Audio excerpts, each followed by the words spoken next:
Imagine this: a child sits silently, eyes glued to a screen, their fingers are swiping through endless and endless streams of content. Their hours pass, and yet their world remains confined to this tiny device that they call a phone, and they're not aware of the vibrant outdoors, creative play, meaningful human connections, and they're not even aware of it. Does that sound familiar to anybody? Hello, my name is Leila Sanchez, and I wanted to talk about why we should limit screen time for children. So, according to the American Academy of Pediatrics, in 2023, kids between the ages of 8 and 18 spent an average of 7 and 22 minutes per day on screens. So, that's more time they spent sleeping or playing indoors or outdoors or having human connections with anyone else. This is not just a statistic, however, this is a call to action for parents, teachers, guardians, as the excessive use of digital devices, it directly impacts children's mental, physical, and mental social development. I firsthand have witnessed how much screen time can affect children, as my younger cousins are what they call iPad kids, which means they're glued to their iPads playing games and watching nonsense, non-educational videos. And I want to tell you that this issue isn't just abstract, it's real, it's personal, and it's urgent, and it's everywhere. So this matters because prolonged screen time affects executive functioning and academic performance, and it disrupts language development and emotional stability. So beyond the academics, it also robs children of opportunities to create, explore, and connect with their environment and with the real world. So children who spend more than 2 hours a day on screens show lower levels of physical activity and suffer from obesity related issues and mental health challenges such as anxiety and depression. And with mental health and obesity, they kind of go hand in hand. And I wanted to make it clear that screens aren't inherently bad, however, it's how we use them. Screens can also educate, entertain, and connect people.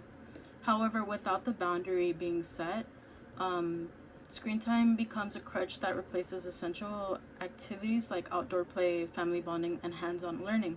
So, with that, I wanted to acknowledge, how do we strike a balance? How do we know how it's educational and how it's excessive? So I think by setting daily time limits, which is available on any form, such as TV, tablets, iPhones, and so on, um, you can set a daily limit of 1 to 2 hours that forces children to prioritize and interact with their environment, and it forces them to interact with their surroundings rather than having endless hours of just screen time without a break. So designating areas like the dinner table or bedtime routines as screen free, allowing families to engage in meaningful conversations and fostering better sleep habits. With this, kids aren't just going to be glued to the screen, and it's like if you have a child with no rules and you set ice cream in front of them, they're not going to know any better. If you put a gallon of ice cream, they're going to eat the entire gallon. But if you put a boundary and say you can only have a cup of ice cream, then they will understand.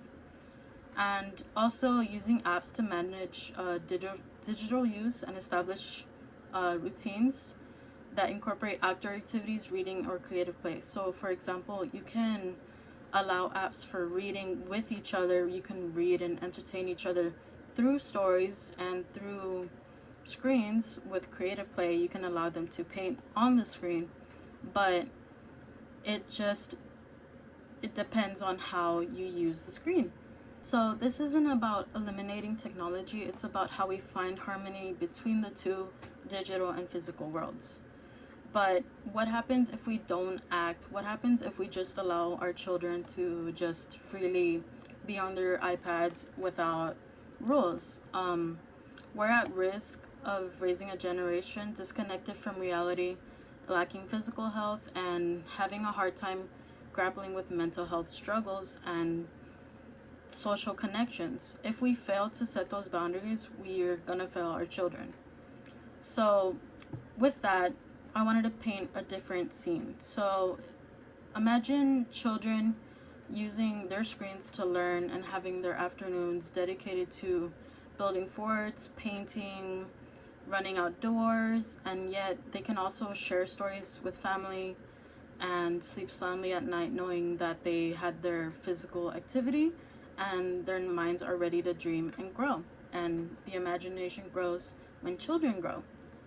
And this vision is within reach and it starts with us. I wanted to commit to healthier screen habits for our children.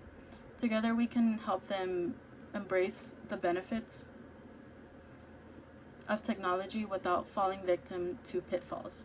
Their future is in our hands and we're responsible for it. And I wanted to ensure that our future is a bright one. Thank you.